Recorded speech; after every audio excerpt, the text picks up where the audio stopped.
Hi guys, I'm Stephen from SteelGem Games. Welcome to the first of what I hope is many devlogs for a new game I'm working on. This devlog will probably take a little bit longer than the future ones because I'm explaining the overall premise of the game. So what I'm also going to do is give fast forward markers in the description. But I hope you do watch it all the way through because it is mainly an ideas video this. I've been a developer for 5 years. Before that I did a HND and then topped it up to a degree in computer games design. I'd like to say that this led to me being a really good game developer, but it really didn't. I didn't concentrate and I've pretty much had to learn everything from scratch again since I picked it back up. So over the past 2 years or so I decided to pick up Unity again, which I briefly did at university. I was mainly learning it so that I could increase my skills in object-oriented programming and things like that, but then I was hooked again. But this time it wasn't just I want to be a computer games designer because it sounds cool. It was, this is what I want to do. This is what I want to do. Now I'd love to be able to say that I'm going to be working on this game full time, but I'm a realist and I know that I can't just quit my job, you know. It's not like how it works, but my job does help me learn useful things for game development, and game development helps me learn very useful things for my job. So it's kind of a win-win at the moment. Whilst obviously financially there's no way I could work on a game full time, I'm more than happy sticking to my job because I do enjoy it. However, I do know that this is what I want to be doing with my life. So I've been a developer for 5 years, but that is starting from scratch basically. Whilst I'd done some Visual Basic in college and a little bit of scripting at university, I was starting from the ground up, and it has been a slow grind due to the things I worked on whilst at work weren't really relevant to what I do now, both at work and when making games. At work I am a Java developer now, but I've only been doing Java for a couple of years.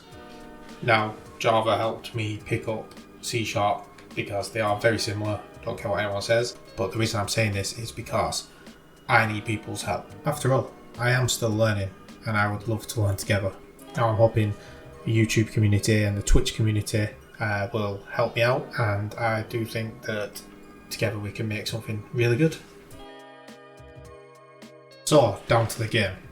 The game I'm working on is called Dwaryden. It's named after the land in which the player is going to be progressing through, and it is a dwarven kingdom.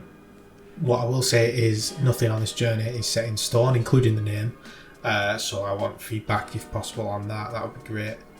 So what is Dwaryden? So Dwaryden at its core is a survival sandbox RPG. The reason I am looking at a game like this is because, number one, I have played them to death. I have played hundreds and hundreds of hours of Ark, Minecraft, The Forest, and recently Valheim. And number two is this is always been my number one.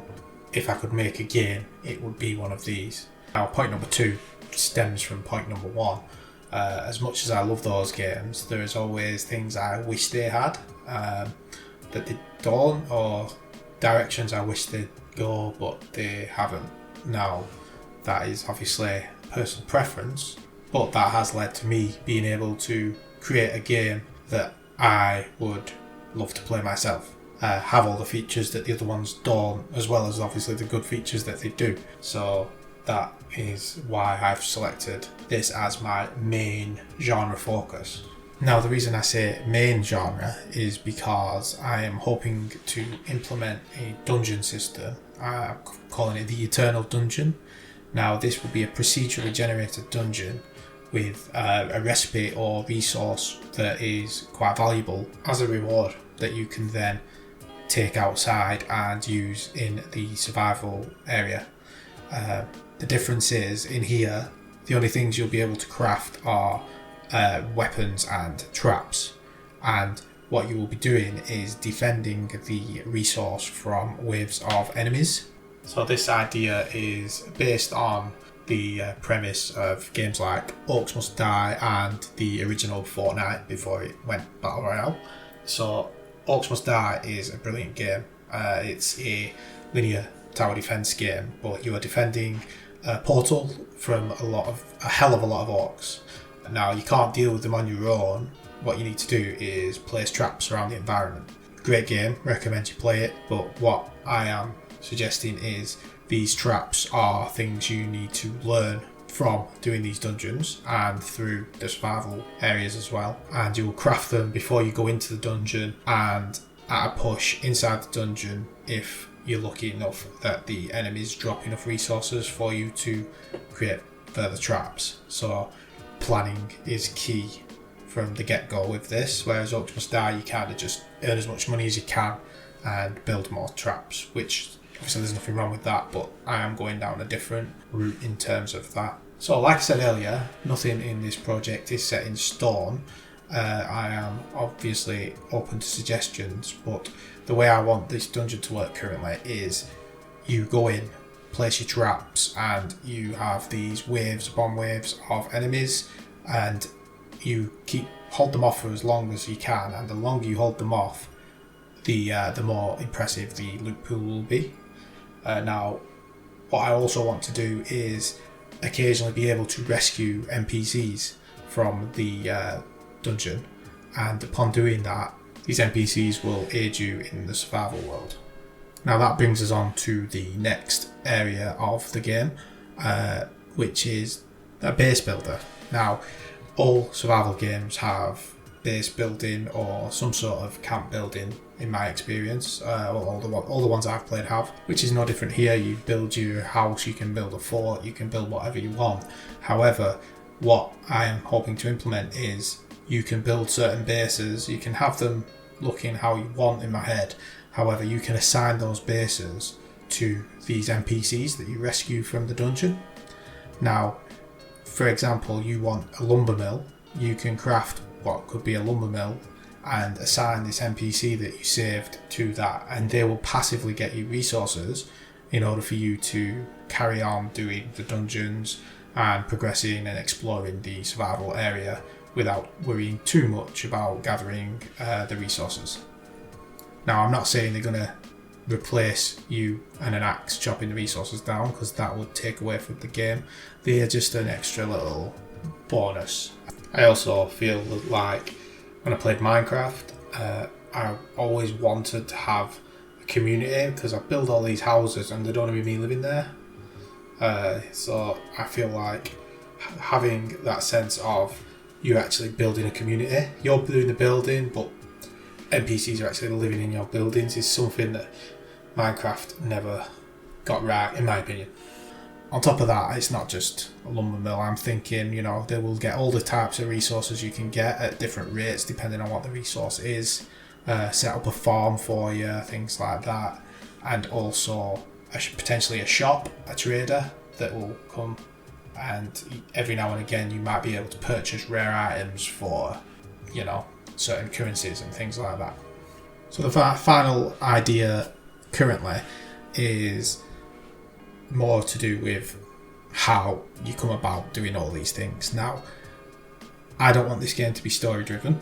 I am not a great writer, and I will be working on this game for the time being alone, but I want it to be story influenced. So there will be a story, and it will push you to do certain activities, not force you to do it, but it will guide you in the right direction to unlock the dungeons and unlock the new base features and things like that.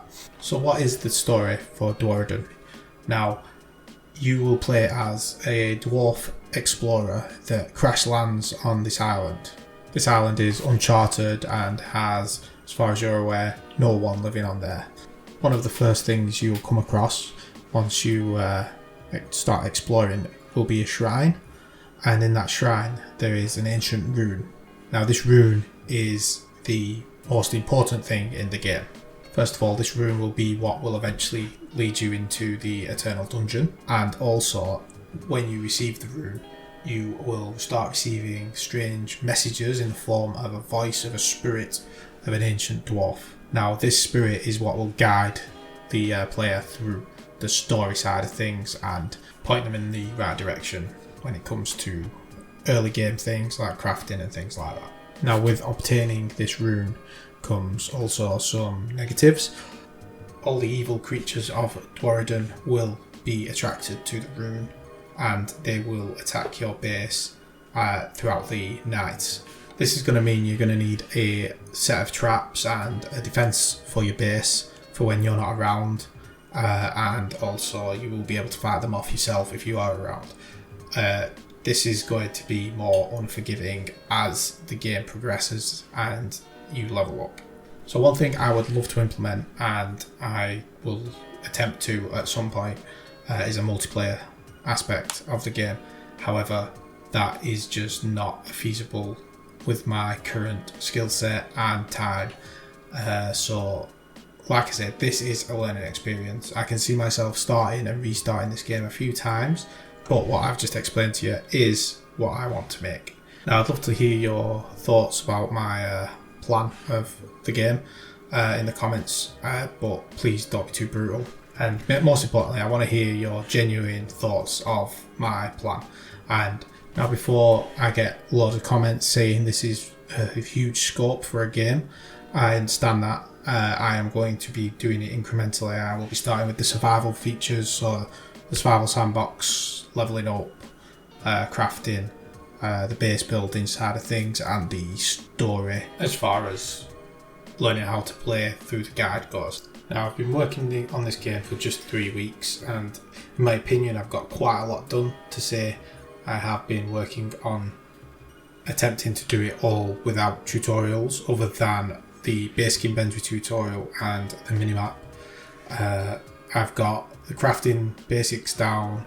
The UI is janky, I know that. It's just temporary for now, and so there's lots of things that aren't correct, but I just put temporary measures in place so I can test the mechanics. So because I'm such a YouTube noob, I made the video too long, so it will be a two-parter. The next part will just be the demo of my actual game.